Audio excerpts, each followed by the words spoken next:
Olá, amados, a paz do Senhor Jesus. Hoje eu quero continuar falando com os irmãos a respeito do dízimo. Fizemos um vídeo a respeito do assunto e eu disse que voltaria a falar um pouco mais sobre a questão do dízimo. Bom, antes de mais nada, eu gostaria de dizer como que funciona o dízimo na comunidade bíblica onde eu estou como pastor. Bom, a primeira coisa que na comunidade bíblica o dízimo ele é ensinado como uma doutrina bíblica. Então nós temos uma preocupação em ensinar a respeito do dízimo. Outra coisa é que nós não obrigamos a nenhum membro da comunidade bíblica a ser dizimista e também não coagimos ninguém por meio de pregações que possa constranger qualquer pessoa. Geralmente, os nossos dízimos eles são recolhidos durante o culto, no período de louvor. Num determinado momento do louvor, é dada a oportunidade para aquele que tiver dízimo ou oferta que quiser entregar ao Senhor, então é dada a oportunidade para depositar ali na urna. Bom, feita essa explicação, ainda quero dizer que como pastor da igreja, eu não recebo nada da igreja para pastorear a igreja. Eu tenho a minha profissão, não trabalho de tempo integral pela igreja, portanto, não recebo salário ou nenhuma contribuição financeira da igreja. Até hoje nunca recebi qualquer valor para pastorear. Não que nós entendemos que não seja certo, que seja errado um pastor receber. Pelo contrário, se nós formos analisar biblicamente, é direito do pastor e dever da igreja o sustento pastoral.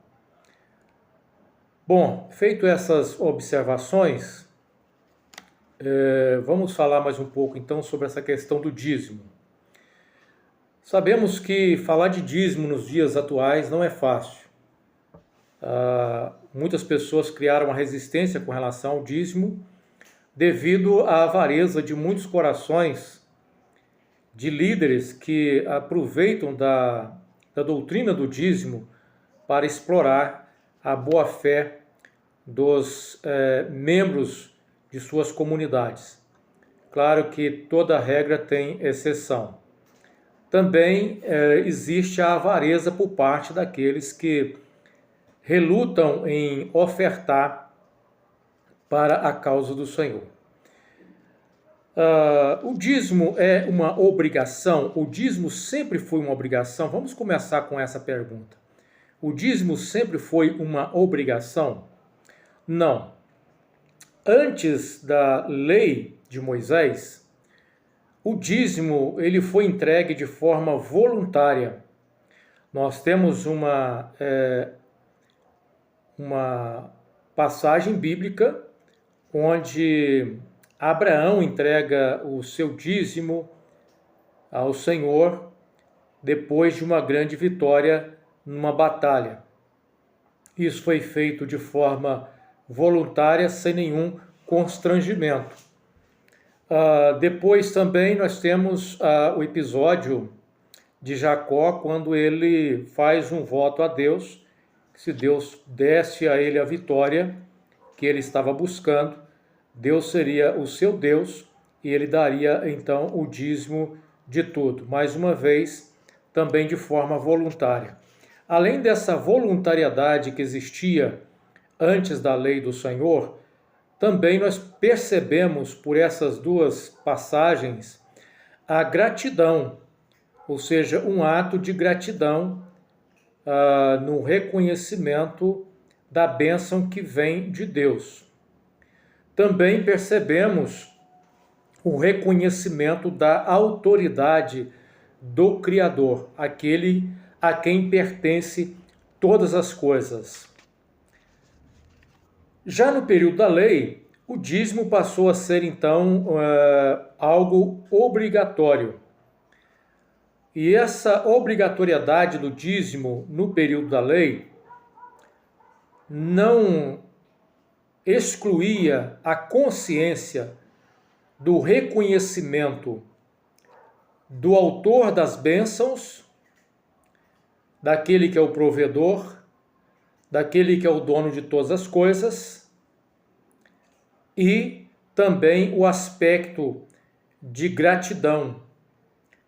Embora fosse uma obrigatoriedade, o princípio por trás do dízimo envolvia essas coisas, e era importante que quem fizesse tal contribuição tivesse essa consciência.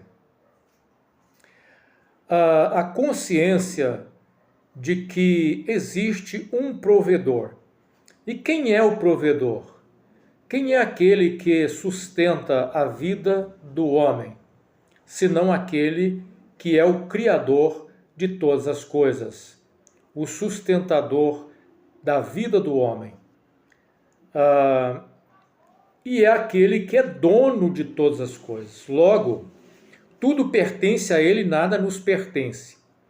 Aí entra o princípio da mordomia, quando nós entendemos que nós somos apenas mordomos de Deus e devemos gerir com responsabilidade aquilo que Deus nos confia.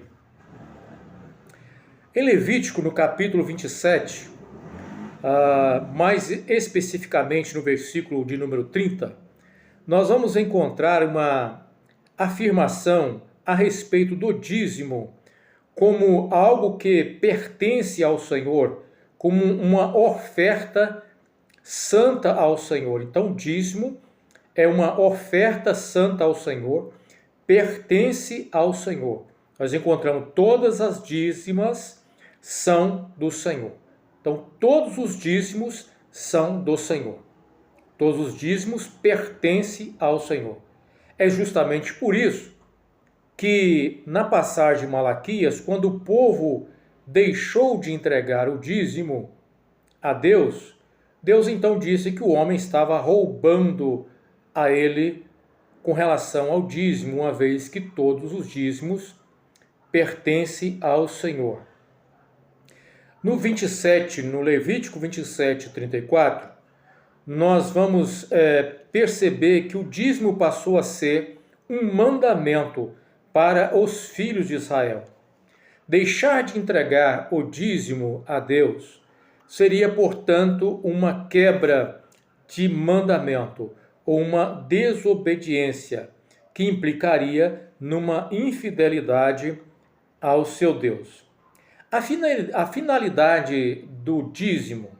O dízimo ele tinha como finalidade sustentar os levitas e os sacerdotes.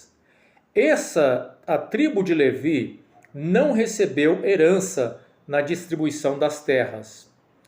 Então, eles seriam sustentados pelas demais tribos. Eles ficaram incumbidos da parte religiosa, do cuidado com das coisas relacionadas ao tabernáculo ou ao templo. Em contrapartida, o povo deveria sustentar os levitas e os sacerdotes, utilizando para isso o dízimo. Então, o dízimo tinha como finalidade sustentar essa classe de pessoas. Isso nós encontramos em Números, no capítulo 18, versículos de 21 ao 28. Também Deuteronômio, no capítulo 14, fala-nos sobre a questão do dízimo, em que o dízimo também era utilizado para socorrer os pobres, socorrer os órfãos e socorrer as viúvas.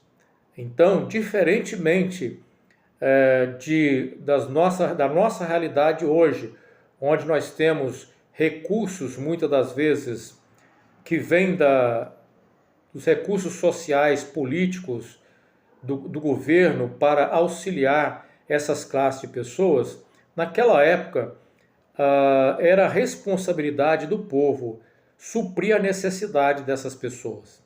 Embora hoje nós tenhamos esses recursos para atender aos pobres, aos necessitados, ainda assim, a Igreja do Senhor Jesus, ela precisa exercer essa obra maravilhosa de cuidar daqueles que precisam também nessa questão social. As ofertas no Antigo Testamento, quando nós lemos sobre a construção do tabernáculo, nós vamos perceber que existia momentos de ofertas voluntárias. Na construção do tabernáculo, nós encontramos em Êxodo, no capítulo 35, versículo 29, em que foi solicitado ao povo que contribuísse para a construção do tabernáculo. E o povo cujo coração voluntariamente se movesse a trazer alguma coisa para toda a obra. Então, percebemos que havia a oferta voluntária e o povo era movido no seu coração para contribuir e para ajudar. Essa oferta voluntária ao Senhor, que era entregue ao Senhor, nós encontramos em Êxodo, no capítulo 36, versículo 6, o momento em que o povo envolveu tanto nesse trabalho e nessa questão da oferta para a construção do tabernáculo, o coração do povo foi tão voluntário e tão envolvido nessa obra que chegou um momento em que Moisés teve que interromper a oferta, teve que pedir ao povo para proibir o povo de continuar trazendo oferta. Olha que coisa interessante. O povo teve que ser proibido de continuar ofertando. Aqui nós vemos duas coisas interessantes, né? A voluntariedade e essa generosidade no coração do povo que contribuiu não somente o bastante, tinha a vontade de contribuir até o que sobejasse, até para sobejar. E nós vemos a atitude de Moisés, que é também aqui algo que nos ensina profundamente. Porque quando Moisés percebeu que já não havia mais necessidade da oferta, ele proibiu o povo de trazer oferta. Eu gostaria de fazer aqui uma reflexão a respeito disso. Nos dias atuais, onde dízimo e oferta tem sido utilizada em muitas congregações por lideranças corruptas e avarentas que acabam manipulando a fé das pessoas para se enriquecerem às custas das ofertas e dos dízimos, quando é que uma liderança dessa vai olhar para alguém e dizer: já tem o suficiente e não precisa de mais? Aqui nós vemos o bom senso, né? A retidão e bom senso na liderança de Moisés. Mas também no Antigo Testamento nós encontramos momento em que o povo, se por um lado nós temos esse momento assim maravilhoso em que o povo de forma voluntária contribuiu dessa maneira, nós temos momentos registrados também no Antigo Testamento onde a avareza acabou dominando o coração das pessoas, ou o sentimento de egoísmo. E por causa do sentimento de egoísmo, de pensar apenas em si, eles em algum momento retiveram os dízimos e ofertas. Nós vemos isso na reconstrução do templo e nós vemos o profeta Ageu falando e chamando a atenção do povo que estava deixando de contribuir para a reconstrução do templo, preocupado com suas próprias casas e deixando de lado as coisas de Deus. Ou seja, aquele sentimento sentimento egoísta, havia encontrado espaço no coração do povo e Deus estava, portanto, por causa disso, retendo as bênçãos para a vida do seu povo, devido ao seu coração egoísta fechado com relação ao reconhecimento de quem é o provedor de todas as coisas. Em outra oportunidade, também, Malaquias, quando ele também fala dessa questão, onde o povo, por questões de avareza e cobiça, também deixava de contribuir com os dízimos. Então, nós vemos que sentimento de cobiça e avareza, ou até mesmo falta de fé, às vezes são sentimentos que acabam por encontrar espaço no coração de muitos cristãos. E muitas das vezes, por trás da desculpa de não se ofertar ou não dizimar, existe muitas das vezes, ou quase que na sua totalidade, um desses sentimentos, ou a cobiça, ou a avareza, ou a falta de fé. Uma vez que aquele que deixa de dizimar, pensando que aquele dinheiro poderá lhe fazer falta no mês seguinte, como se o Deus que te proveu o necessitado até agora fosse te desamparar em algum momento. Então, esses sentimentos podem sim encontrar espaço em alguns corações. No Novo Testamento, o que nós vemos com relação ao dízimo e oferta no Novo Testamento, nós vamos perceber que o Novo Testamento não existe nenhum texto no Novo Testamento que obrigue ao cristão a entregar o dízimo a Deus. Portanto, não existe um mandamento no Novo Testamento com relação à entrega do dízimo. Pouco se fala a respeito de oferta no Novo Testamento.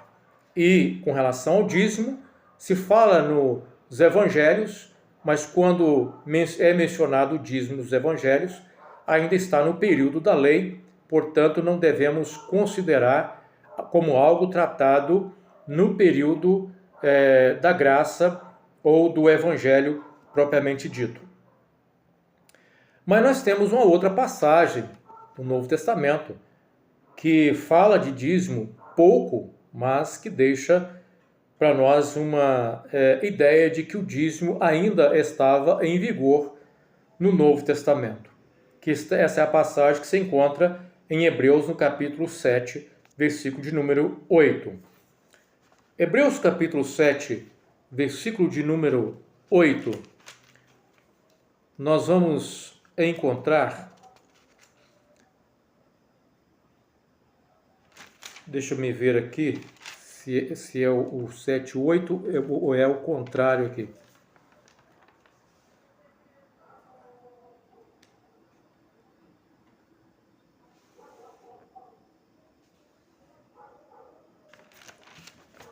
Eu estou abrindo a outra passagem aqui que fala do dízimo no Novo Testamento. Eu vou ler aqui, depois a gente passa para o Hebreus. 2 Coríntios 9, versículo 10, diz assim, aqui falando de oferta, quando Paulo teve que levantar uma oferta para socorrer alguns irmãos necessitados, alguns pobres irmãos, e aqui houve a generosidade na vida desses irmãos que contribuíram. E Paulo vai dizer no capítulo 9, versículo 10, o seguinte: como diz as Escrituras, compartilha generosamente com os necessitados, seus atos de justiça serão lembrados para sempre. O versículo 10 diz assim: pois é Deus quem supre a semente para o que semeia, e depois o pão para o seu alimento. Da mesma forma, ele proverá e multiplicará a sua semente e produzirá por meio de vocês muitos frutos de justiça. O que Paulo está dizendo é que aqueles irmãos deveriam contribuir de maneira voluntária, não deveriam relutar, contribuir com o coração fechado, mas contribuir com o coração aberto, demonstrando assim a generosidade para com os irmãos. Nós encontramos isso no capítulo 8, no versículo de número 2, quando Paulo fala: elas têm sido provadas, falando sobre as igrejas da Macedônia, com muitas aflições, mas sua grande alegria e extrema pobreza transbordaram em rica generosidade. Então, Paulo fala dessa questão da generosidade que deve estar na vida, no coração de cada cristão que contribui com relação à oferta para a obra de Deus. O princípio, a motivação, embora o dízimo no Novo Testamento não seja mais algo obrigatório, e sim voluntário, o princípio que norteia o dízimo, ou os princípios, devem permanecer ou permanecem ainda os mesmos. Nós não encontramos nenhum texto no Novo Testamento em que Jesus tenha abolido a prática do dízimo. Nós não temos nenhum texto bíblico onde Jesus tenha abolido a prática do dízimo. E nós vamos encontrar, como eu disse anteriormente, em Hebreus, agora eu quero ler Hebreus, capítulo 7, versículo de número 8, que diz assim: os sacerdotes que oferecem os dízimos são homens mortais. A respeito de Melquisedeque, no entanto, é dito que ele continua vivo. Além disso, pode-se dizer que os levitas que recebem o dízimo também o entregaram por meio de Abraão. Embora Levi ainda não tivesse nascido, a semente da qual ele veio estava no corpo de Abraão, seu antepassado, quando Melquisedeque se encontrou com ele. Portanto, se o sacerdócio de Levi, sob o qual a perfeição, sacerdócio de Levi, sob a qual o povo recebeu a lei, pudesse ter alcançado a perfeição, por que seria necessário estabelecer outro sacerdócio, como um sacerdócio segundo a ordem de Melquisedeque, em vez da ordem de Arão? E o sacerdócio muda, também é preciso que a lei mude, pois os sacerdotes a qual estamos nos referindo pertence a outra tribo, cujos membros nunca serviram no altar como sacerdotes. De fato, como todos sabem, nosso Senhor veio da tribo de Judá e Moisés nunca mencionou que dessa tribo viriam sacerdotes. Então, o contexto aqui está falando da superioridade de Cristo em relação à lei e o do sacerdócio de Cristo em relação aos sacerdotes da lei. E aí ele vai falar sobre essa questão que Melquisedeque, porém, que não era da descendência de Levi, recebeu o dízimo e em seguida abençoou Abraão, que havia recebido as promessas. Sem dúvida, quem tem o poder para abençoar é superior a quem é abençoado. Então, nesse contexto, nós percebemos que a questão do dízimo, ela é anterior, é mencionada aqui como algo anterior à lei e ao sacerdócio levítico.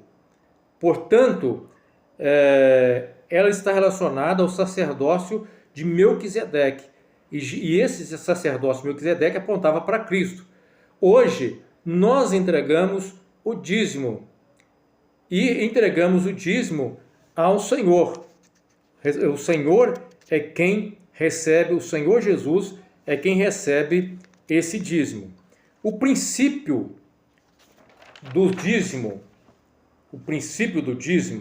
ou os princípios, devem ser a questão da mordomia, o que é o reconhecimento de quem é dono de todas as coisas, é Deus o Criador, e que nós somos apenas seus súditos e seus mordomos, e portanto devemos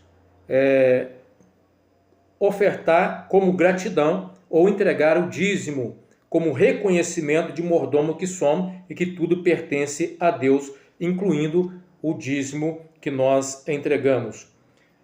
No princípio do dízimo existe também o princípio da provisão, o reconhecimento de que é Deus quem nos sustenta. Quando nós entregamos o dízimo, nós estamos reconhecendo que o sustento que nós temos veio de Deus. Portanto, esse é um ato de reconhecimento do Deus que é provedor.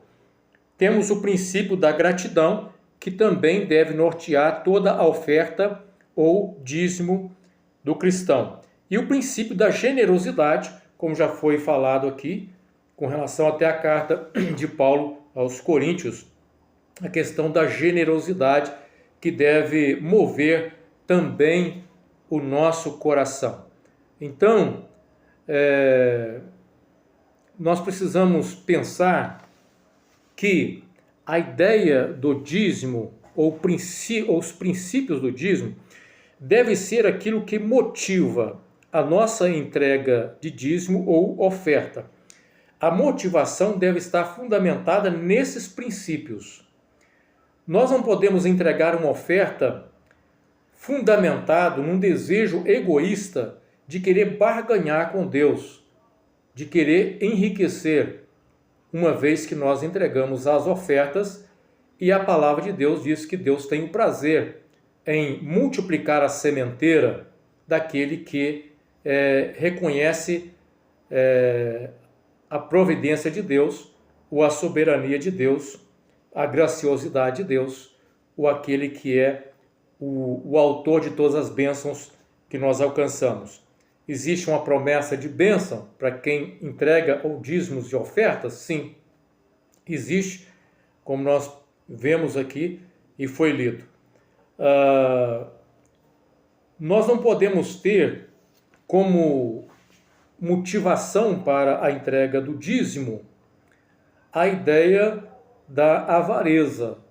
A avareza é um pecado que não deve encontrar espaço no coração de nenhum cristão. Muito menos uma liderança deve se utilizar dessa doutrina cristã para também, por motivos avarentos, querer manipular a fé das pessoas, o que é um pecado. Então, o dízimo deve ser entendido no Novo Testamento não como algo obrigatório, mas algo cujo o princípio ou os princípios permanecem ainda, tanto na entrega da oferta voluntária, como na entrega do dízimo, que é aquele reconhecimento da gratidão a Deus por aquilo que Ele nos deu como recurso para a nossa sobrevivência. Existe valor estipulado para dízimos e ofertas? Paulo fala que a oferta deve ser segundo o que tem, não segundo o que não tem. Cada um deve contribuir segundo o que propôs no coração, não deve se sentir constrangido numa contribuição, deve ser segundo o propôs no coração, segundo o que cada um tem e não segundo o que não tem. Deve ser proporcional ao rendimento de cada um. Portanto, dízimo, a palavra dízimo quer dizer 10%. Então, dízimo é a 10ª parte daquilo que é o nosso rendimento, reconhecendo que essa parte entregue a Deus é uma expressão de gratidão e de reconhecimento de que nós somos mordomos de algo que Deus nos confiou e que não é nosso, propriamente dito. Então esse princípio deve manter-se com relação à questão de dízimos e ofertas. Não deve ser algo obrigatório em nenhum momento. Ofertas voluntárias, quando nós encontramos no Novo Testamento, nós percebemos que os irmãos muitas das vezes contribuíam muito além daquilo que era a 10ª parte que eles tinham. Tamanho era a voluntariedade e essa generosidade que abundava no coração desses irmãos. Então, a generosidade deve fazer parte do coração do cristão, mas nunca a avareza e nunca também o nosso coração deve se fechar por motivos avarentos, egoístas ou por cobiças, né? Não podemos fechar o nosso coração com relação a essas questões. Assim como o dízimo era utilizado no Antigo Testamento para sustentar os sacerdotes, no Novo Testamento também o dízimo é utilizado para a manutenção da comunidade aonde os cristãos estão reunindo, para a manutenção da comunidade e para o sustento pastoral ou dos obreiros envolvidos nessa seara. No Novo Testamento nós vemos que esse princípio ainda permaneceu. Embora Cristo, quando envia os seus 12 apóstolos de casa em casa e disse: de graça recebeste e de graça dai, Cristo disse que a casa que eles entrassem para evangelizar, eles deveriam permanecer naquela casa e aquela casa deveria sustentar esses irmãos. Eles não deveriam, portanto, preocupar em levar nada para o seu sustento, uma vez que eles deveriam ser sustentados por aqueles que estavam sendo instruídos por eles. Essa mesma orientação, Paulo também vai citar quando vai dizer que digno é o obreiro do seu salário. Não somente Jesus citou essa passagem do Antigo Testamento, que estava relacionado a esse sustento, Paulo também utiliza essa mesma passagem para mostrar que sim, os líderes, os pastores que vivem em tempo integral para a realização da comunidade devem ser sustentados. Agora, o dízimo não pode ser motivo de enriquecimento de lideranças. Aí já entra para o caminho da avareza e aí já entra com a questão de pecado até mesmo contra o Senhor, quando por motivo de avareza as lideranças acabam recebendo muito mais do que deveriam receber por parte da contribuição da comunidade. Não é justo que um líder de uma comunidade possa viver numa vida, num patamar muito mais elevado financeiramente, quando a maioria daqueles que são as ovelhas que esses líderes estão pastoreando vive uma vida com muita dificuldade ou com restrições grandes com relação à questão financeira e muitos até mesmo passando por dificuldade. Isso não é justo, não é ético, não glorifica o nome do Senhor, pelo contrário, escandaliza a obra de Deus. Devemos fazer as coisas para que o nome do Senhor seja glorificado. Se vamos contribuir, que seja pelos princípios bíblicos e não ao contrário disso. Espero ter esclarecido alguma coisa. Caso haja necessidade, futuramente poderemos falar mais alguma coisa. Que Deus abençoe a todos, em nome de Jesus.